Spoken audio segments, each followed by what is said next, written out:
বন্দে পুরুষোত্তমম। জয় গুরু।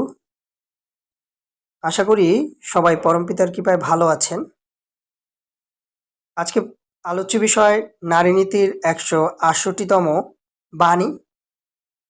এটি খুবই একটি মূল্যবান বাণী। ঠাকুরের প্রতিটা বাণী মূল্যবান। আলোচ্য বিষয় স্বামী বিদ্বেষে সন্তানের অনিহত্য। তুমি যদি তোমার পুরুষে অর্থাৎ স্বামীতে বিদ্বেষ ভাবাপন্ন, বিরক্ত, ঈর্ষাপরায়ণ ও দোষ দৃষ্টি সম্পন্ন থাকো, কিংবা তাহাতে অনিচ্ছা বা অপ্রবৃত্তি থাকো, সাবধান, তাহাকে গ্রহণ করিও না।